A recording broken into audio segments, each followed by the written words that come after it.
Today in Millionaire Pets. Bubbles, the chimpanzee whom Michael Jackson saved from death and exposed to hell. He acted in a music video and a movie. He had tea with foreign politicians. He delighted Elizabeth Taylor and angered Freddie Mercury. And for years he accompanied the most famous man on the planet on his journey from pop heaven to the hell of infamy. There was never another chimpanzee like Bubbles. The official version indicates that he was born on April 30, 1983, at a cancer research center in Austin, Texas. There, where a life of cages, injections and scalpels awaited him, his destiny changed after 8 months when Michael Jackson, 25 years old, then the most popular singer in the world, decided to buy him. In Bubbles, My Intimate Diary, From Swaziland to Neverland, a false autobiography written in 2009 from the monkey's perspective, the facts are reversed. It is the little chimpanzee with very black hair and sad eyes, who adopts the eccentric millionaire with the red military jackets. Jackson, who reportedly paid $65,000 for the monkey, did not go to the laboratory to look for it. A trainer and supplier of animals for Hollywood films and series, Bob Dunn, took care of the process. Although reprehensible and unethical, it was not illegal. Several states in the United States allowed keeping an exotic animal, such as a tiger or a chimpanzee, as a pet. And other celebrities had done it before. Elvis Presley had a kangaroo, Tippi Hedren a lion, and Salvador Dali an anteater. A unique friendship. Once freed, Bubbles was taken from Texas to California to reach Havenhurst, the mansion that the Jackson family had occupied in the exclusive district of Encino since the golden days of the Jackson 5. It was the first of many trips. In 1984, he went with Jackson to a Los Angeles studio, where the Moonwalk promoter was going to record a duet with Freddie Mercury, the song, There Must Be More to Life Than This, Dash. According to journalist David Wigg, Jackson's insistence on interrupting the session to ask the monkey what he thought of each take ended up driving the Queen singer out of his mind, and he gave up the project and returned to London. I'm not going to sing with ing chimpanzee sitting next to me every night, he yelled at his agent. Bubbles also had a career of her own. He made an appearance in Back to School, a comedy by Rodney Dangerfield, and participated in the video clip for Liberian Girl, the 9th release of the album Bad, released in 1987. There he shared the screen with stars such as Whoopi Goldberg, John Travolta, David Copperfield, and Lou Ferrigno, among others. That same year, he accompanied Jackson on several dates of his world concert tour. In Japan, he drank green tea with the mayor of Osaka.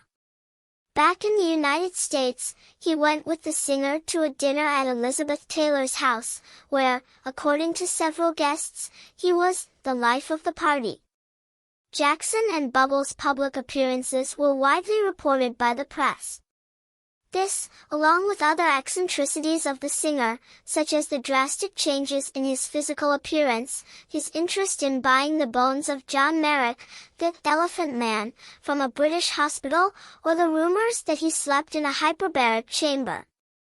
To extend his life, they earned him an acid nickname in the media, Wacko Jacko, something like Jacko, the Madman. Neverland. In 1988, Bubbles left Havenhurst and accompanied Jackson to his new mansion, a 2,500-acre ranch in Santa Monica that, in homage to Peter Pan, the character he was obsessed with, the musician named Neverland.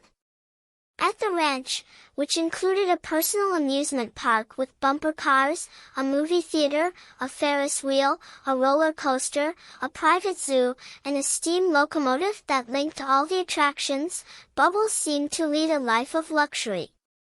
Although he had his own room, he preferred to sleep with Jackson in his room, in a crib specially prepared next to the Thriller singer's bed.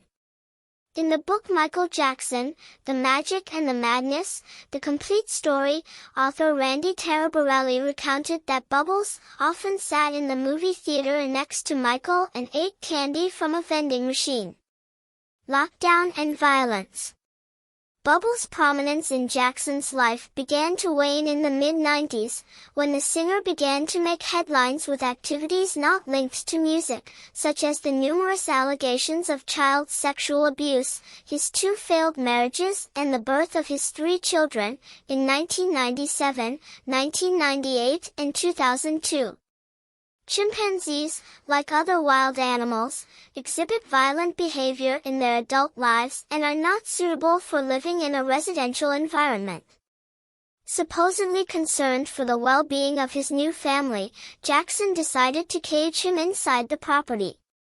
Eddie Murphy recalled seeing him during a visit to Neverland. Bubbles got to the age where you couldn't bother him, he would grab the bars and go crazy. Michael asked me not to get close to him, the comedian acknowledged in an episode of Comedians in Cars Getting Coffee, the interview series that Jerry Seinfeld hosts on Netflix. There were no shortage of reports that Jackson exercised physical violence against the chimpanzee. I saw Michael punch Bubbles, kick him in the stomach. Michael used to say, "He's not sorry. He is a chimpanzee. I have to discipline him," Jack Gordon, ex-husband of LaToya, Michael's sister, told TMZ. British ethologist Jane Goodall, one of the world's leading chimpanzee experts, met Bubbles, and confronted the musician over what she judged to be clear evidence of physical abuse. Jackson did not take the comments well. "I went to see him and we talked about Bubbles. He got angry," she admitted. In 2003, Bubbles was sent to the compound of Bob Dunn, the trainer who had arranged his purchase. A year later, he was transferred to the Center for Great Apes Sanctuary, in Florida, United States, where he still resides at 37 years old. Although the Billie Jean singer arranged a sum of money to support him for life, he never went to visit him. Jackson died in 2009 of an opioid overdose. Unrecognizable, with her face surrounded by a crown of gray hair, 1.30 meters tall and weighing almost 85 kilos, Bubbles finally seems to have found peace. He became the alpha male of the sanctuary's chimpanzee habitat, and is accompanied at all times by 4 adult females. The animal, which had been immortalized in 1988, along with Jackson in a porcelain sculpture by artist Jeff Koons, made its own foray into the plastic arts in 2017, when it included an exhibition of crafts in Miami, made by 60 primates. During the exhibition, which sought to raise funds for the sanctuary, he sold 5 works for a total of $750. Fortunately, times have begun to change. In many places in the world there is more awareness about the rights of animals, both wild and domestic, and there are no longer many cases of celebrities with exotic pets. There will never be another chimpanzee like Bubbles. And maybe that's a good thing. Subscribe to learn more millionaire pets.